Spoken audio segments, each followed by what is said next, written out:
Salut à tous et à toutes, bienvenue sur votre chaîne Yvan, des dramas. Aujourd'hui, je vous présente le résumé de la série, La Force du Cœur épisode 31. N'hésitez surtout pas à vous abonner et à activer la cloche de notification pour recevoir toutes nos prochaines vidéos, car nous travaillons pour vous satisfaire. Tout au début de cet épisode, le père de Willy vient le rejoindre au salon. Il dit à son fils qu'il sait que Samantha est allée chercher son enfant et qu'il connaît qui est le père de cet enfant. Willy demande donc à savoir qui est le père de l'enfant. Son père lui dit que c'est un de ses collègues gardes du corps, avec qui elle est très proche, mais il n'a pas plus d'informations que ça. Ensuite, Willy dit à son père qu'on a recommencé à le menacer. Son père ne supporte pas la situation et lui dit qu'il faudrait que très bientôt, il retourne se cacher, car il ne veut pas qu'on lui fasse du mal. Mais Willy refuse de repartir et il décide de rester pour affronter cette personne qui lui menace sans cesse. Et de l'autre côté, dans la maison de Rohan Marcos, Nelly vient remercier Emma de l'avoir laissé continuer à travailler dans la maison, et ensuite elle demande également à Emma de bien prendre soin de Pablo, car celui-ci l'a laissé, puisqu'il aime beaucoup plus qu'elle. Nelly, chose qui surprend vraiment Emma. Samantha Sandoval se rend donc dans l'endroit où se trouve son fils, car elle espère le récupérer, mais lorsqu'elle arrive, celui-ci n'est donc pas à la maison. Elle demande donc à la femme de ménage si elle peut attendre son enfant sur les lieux. Celle-ci demande donc à Samantha qui elle est. Elle dit à la femme de ménage que c'est l'orphelinat qui l'envoie et qu'elle aimerait rencontrer le petit garçon qui vit dans cette maison. Dans la maison du Bernardo El Castillo, sa nouvelle petite copine se prend déjà pour la maîtresse de maison, chose qui énerve les employés, et plus encore Fernanda. Celle-ci vient donc prévenir la petite amie de son père qu'elle ferait mieux de se tenir loin d'elle, car si elle continue à la chercher, elle finira par la trouver, et elle payera les pots cassés, car c'est elle, Fernanda, qui est la maîtresse de cette maison. Tu te prends pour qui pour me parler comme si tu étais la maîtresse de maison, et en plus, qu'est-ce que tu fais à ma place, hein? Presque la maîtresse de maison, tu voulais dire. Ah, et au fait, t'as vachement changé, hein? J'ai vu une photo de toi et tu ressembles plus à ça. Qu'est-ce que tu recommandes pour moi? Que tu ne croises plus jamais mon chemin. Bonjour. Papa, rends-moi un service. Oui? Fais preuve de bon goût et évite-moi des moments comme celui-ci, d'accord? Le matin, dans la maison de Juan Marcos, tout le monde est étonné, car c'est Emma qui est en train de faire le petit déjeuner. Lorsque Nelly se réveille, elle trouve donc Emma en train de faire le petit déjeuner, mais d'une autre façon, car elle ne le réussit pas vraiment. Tout le monde est étonné, et lorsque Pablo demande donc à Emma pourquoi est-ce que c'est elle qui fait le petit déjeuner ce matin, elle répond qu'elle peut être la femme qu'il veut, qu'elle peut tout faire pour le plaire, mais lui il répond qu'il l'aime telle qu'elle est, et qu'elle n'a pas besoin de changer pour lui. Dans la cuisine, Rosé lui est en train de causer avec Valdez. Celui-ci dit donc à Valdez que maintenant qu'ils ont la date de leur mariage fixée, il lui a acheté une robe de mariage, et que maintenant qu'ils ont la date de mariage, la robe de mariée est la date. Il ne manque plus qu'ils soient mariés, et ils ne seront plus jamais séparés. Puis il se met à l'embrasser, mais on dirait donc Valdez n'est pas très content de cette nouvelle. Au bureau, lorsque Fernanda se rend compte que c'est Marius est tout seul et triste, celle-ci profite donc pour entrer dans son bureau et se met donc à l'embrasser, mais celui-ci dit tout de suite à Fernanda ils ne se sont pas très bien et que s'il continue à l'embrasser, il va se sentir mal, mais Fernanda lui répond qu'elle aime lorsqu'il l'embrasse, et Rosé Mario a dit à Fernanda qu'elle sait très bien qu'il ne l'aime pas, mais elle dit qu'un jour, il va finir par l'aimer et l'embrasser par amour. Et tu le sais? Oui, je le sais. Je le sais. Ce que tu ne sais pas, c'est que mon amour suffit pour nous deux. Fernanda, ne te fais pas d'illusions. Je te l'ai dit, je passe par un moment très difficile, où se mélangent beaucoup trop de sentiments contradictoires. La douleur, la désillusion. Je me sens comme un animal blessé. Et un animal blessé se bat. Regarde-moi. Ne t'inquiète pas. Je suis certaine que tôt ou tard, tu ne m'embrasseras pas par dépit. Mais par amour.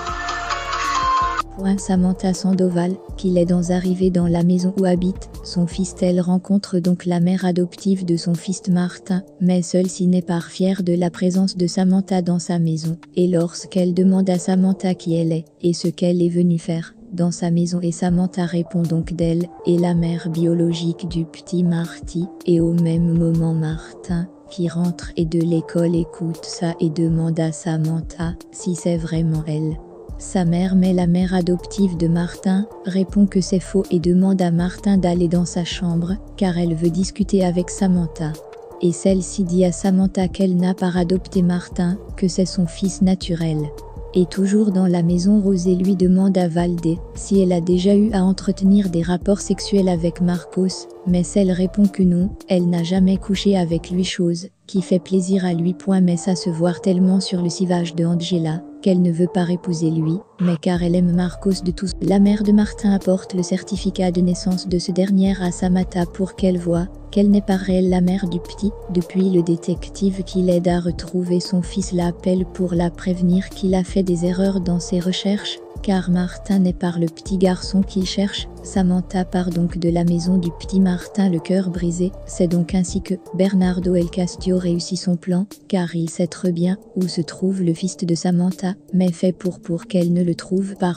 Lorsque Violeta rentre de l'école, elle trouve la robe de mariée de sa mère, et elle est toute émue. Elle ramène donc la robe de sa mère dans la chambre de son amie et toutes les deux demandent à Valders de porter sa robe de mariée pour eux. Et lorsque porte la robe, les deux petits sont très fiers, car ils la trouvent toute belle, et au même instant, Marcos arrive et trouve Valders dans la robe, et il est vraiment très jaloux. Puis, les deux petites filles se mettent à demander à Marcos de devenir le témoin de lui et de Valders le jour de son mariage, et Marcos dit qu'il accepte à condition que Valders soit d'accord. De l'autre côté, dans la maison de Bernardo El Castillo, celui-ci est avec sa petite amie, et elle dit à Bernardo qu'elle l'aime beaucoup et aimerait savoir très sa femme, mais lui il pense sans cesse au grand amour de sa vie qui est maintenant morte. Puis il se met à penser à Samantha, et il dit qu'il ne sait pas si c'est de l'amour qu'il ressent pour elle, mais qu'il y a quand même quelque chose. Dans la maison de Samantha Valladar, Willy vient la rendre visite. Il se propose à nouveau de l'aider à retrouver son fils, mais celle-ci refuse. Willy demande donc à Samantha si elle aime toujours, mais celle-ci ne répond pas et contourne le sujet, et Willy se met donc en collège, car Samantha accepte que Bernardo l'aime mais refuse que lui il fasse quoi que ce soit. Mais Samantha ne se sont pas prêtes à discuter avec Willy et le demande donc de s'en aller tout de suite et de ne pas revenir. Elle dit également à Willy qu'elle ne travaille plus pour lui et qu'elle non plus son amie, qu'elle le voit donc pas ce qu'il est lit et qui ferait en sorte que celui-ci l'aide à trouver son enfant. Regarde-moi. Je ne travaille plus pour toi, hein. Je ne suis pas ton amie, je ne suis pas ta copine, je ne suis pas ta maîtresse, je ne suis rien. Va-t'en et oublie-moi, Willy. Non, ça c'est impossible. Je ne pourrai plus jamais t'oublier. Je ne pourrai plus.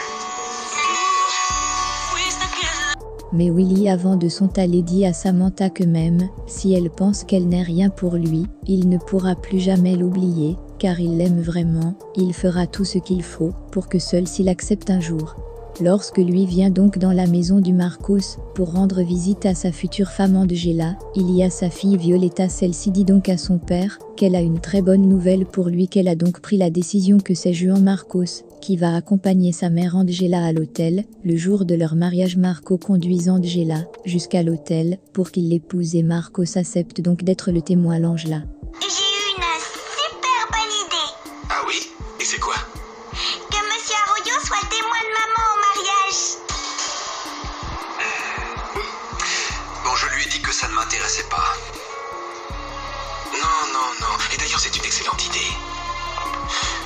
C'est une brillante idée, ma chérie. Qui est mieux que Monsieur Arroyo pour emmener mon Angela à l'hôtel?